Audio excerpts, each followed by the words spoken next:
Hello friends, welcome to Nafsheer kitchen. ఈరోజు ఒక మంచి రెసిపీ అయితే మీకు చూపించబోతున్నానండి. అదే బీరకాయ అలాగే పచ్చి బఠానీ అలాగే పెసరపప్పుతో ఒక మంచి కాంబినేషన్లో ఒక కర్రీ అయితే చూపించబోతున్నాను. ముందుగా నేనైతే పీల్ తీసేసి పొడుగా ఈ సైజులో కట్ చేసి పెట్టుకున్నానండి. ఇది వెయిట్లో అయితే 250 గ్రామ్ వరకు ఉన్నాయి. ఈ విధంగా పెట్టేసి తర్వాత నెక్స్ట్ ప్రాసెస్లోకి వెళ్దాం. ముందుగా అయితే స్టవ్ వెలిగించేసి ఒక కడాయి అయితే పెట్టేశాను. ఇందులోని 1 టేబుల్ స్పూన్ వరకు ఆయిల్ అనేది వేసేసి ఆయిల్ హీట్ అయిన తర్వాత ఒక పెద్ద సైజు ఉల్లిపాయను సన్నగా ముక్కల్లాగా కట్ చేసేసి ఇందులో వేస్తున్నానండి. ఇందులోని వేసిన తర్వాత మరి కలర్ అయితే మారాల్సిన అవసరం లేదు, కొద్దిగా చేంజ్ అయితే మరి సరిపోతుంది ఉల్లిపాయల కలర్ అనేది. ఈ విధంగా ఒకసారి కలిపేసిన తర్వాత వీడియోలో చూపిన విధంగా మనం దీన్ని ఫ్రై చేసుకున్నాక ఇందులోని ఒక టీ స్పూన్ వరకు అల్లం వెల్లుల్లి పేస్ట్ అయితే వేస్తున్నాను. మీ దగ్గర అల్లం వెల్లుల్లి పేస్ట్ కనుక లేకపోయినా కూడా పర్లేదు, అల్లం కొద్దిగా తురిమేసి అలాగే ఉల్లిపాయను కూడా కొద్దిగా తురిమేసి ఇందులో వేసేస్తే సరిపోతుంది. నేనైతే అల్లం వెల్లుల్లి పేస్ట్ వేస్తున్నాను కాబట్టి పచ్చి వాసన పోయేంత వరకు మనం దీన్ని కొద్దిసేపు మనం ఫ్రై చేసేసుకున్న తర్వాత ఒక మీడియం సైజ్ టమాటాను కూడా సన్నగా ముక్కల్లాగా కట్ చేసేసి ఇందులో వేస్తున్నానండి.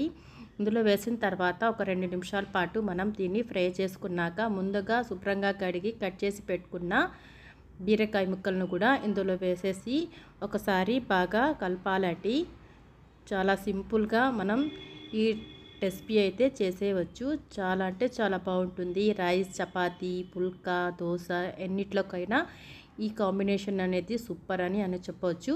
తర్వాత ఒక 2 టేబుల్ స్పూన్ వరకు పచ్చి బఠానీలు అయితే నేను తీసుకుంటున్నానండి. ఇవి కూడా ఇందులో వేసేసి మరోసారి బాగా కలపాలి.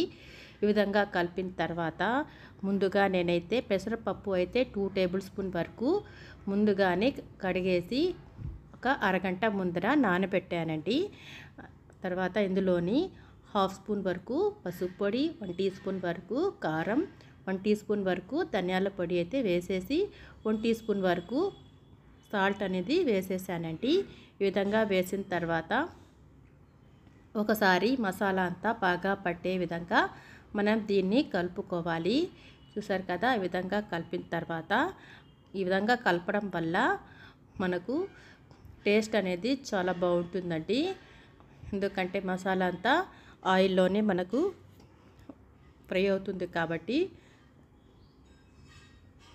ఇప్పుడైతే నేను పెసరపప్పు ముందుగానే నానబెట్టాను అన్నాను కదా, అరగంట పాటు నానబెట్టిన పెసరపప్పును ఇందులో వేసేయాలి. వేసేసిన తర్వాత ఒకసారి ఇదంతా బాగా కలిపేయాలండి. ఈ రెసిపీ చేయడానికి కరెక్ట్గా 10 మినిట్స్ అయితే సరిపోతుంది. టేస్ట్ కూడా చాలా బాగుంటుంది. లైట్ మసాలాతో సింపుల్గా చేసుకునే కర్రీ అండి. అసలు రైస్లో అయితే చాలా బాగుంటుంది. ఒకసారి తప్పకుండా మీరు కూడా ట్రై చేసి చూడండి, మీకు కూడా నచ్చుతుంది.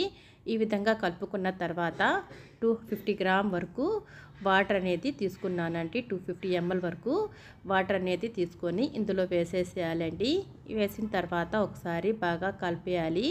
ఒకసారి మీకు స్పైసెస్ కనుక సరిగ్గా ఉన్నాయో లేవో చెక్ చేసుకోండి. సాల్ట్ కూడా చెక్ చేసేసిన తర్వాత ఇప్పుడు మూత పెట్టేసి 5 నిమిషాల పాటు హై ఫ్లేమ్లోనే మనం దీన్ని ఉడకనివ్వాలి. ఫ్రెండ్స్, నా వీడియో కనుక నచ్చినట్లయితే తప్పకుండా లైక్, షేర్, సబ్స్క్రైబ్ చేయండి. పక్కనే ఉన్న బెల్ ఐకాన్ క్లిక్ చేసినట్లయితే నేను అప్లోడ్ చేసే కొత్త వీడియో నోటిఫికేషన్ ద్వారా చూడగలరు. 5 నిమిషాలు అయితే అయిందండి. ఇప్పుడు మూత తీసేసి చూడండి, ఇంకొద్దిసేపు ఉడకాలి. ఎందుకంటే కొద్దిగా వాటర్ లాగా ఉన్నాయి. అలాగే పెసరపప్పు కూడా కొద్దిసేపు ఉడికిస్తే సరిపోతుంది. ఈ విధంగా కలిపిన తర్వాత మనము మరో 2 నిమిషాల పాటు మూత పెట్టేసి ఉడకనివ్వాలి. 2 నిమిషాలు అయితే అయిందండి. బాగా చిక్కబడింది. మీ కనుక చిక్కగా కావాలంటే వేసుకోవచ్చు, లేకుంటే మీకు కొద్దిగా వాటర్ లాగా కావాలనుకుంటే కొద్దిగా వాటర్ కూడా అడ్జస్ట్ చేసుకొని వేసుకోవచ్చు. ఇందులోని హోమ్మేడ్ గరం మసాలా అయితే 1 టీ స్పూన్ వరకు వేసానండి. వేసిన తర్వాత ఒకసారి బాగా కలిపేసి నాకైతే ఇలా కావాలి కాబట్టి నేను వాటర్ అనేది వేయట్లేదు. ఈ విధంగా వేసిన తర్వాత ఫైనల్గా కొత్తిమీరతో గార్నిష్ చేసేసి స్టవ్ ఆఫ్ చేసేసి వేడి అన్నంలో వేడిగా సర్వ్ చేసుకుంటే ఎంతో రుచికరంగా ఉండే చలువనిచ్చే బీరకాయ పెసరపప్పు బఠానీ కర్రీ అయితే రెడీ అయిపోయినట్టే అండి. ఇంకెందుకు ఆలస్యం, మీరు కూడా ట్రై చేయండి. మీకు ఎలా కుదిరిందో కామెంట్ ద్వారా తప్పకుండా తెలియపరచండి. చూస్తుంటేనే ఊరుతుంది కదా. సింపుల్గా చేసుకునే ఈ కర్రీ మీ ఫ్రెండ్స్, మీ ఫ్యామిలీ మెంబర్స్కి అందరికీ షేర్ చేయండి. నేనైతే ప్లేట్లోనే సేవ్ చేస్తున్నాను. చూసారు కదా ఎంత బాగుందో. ఈ వీడియో చూసినందుకు థ్యాంక్ యూ వెరీ మచ్.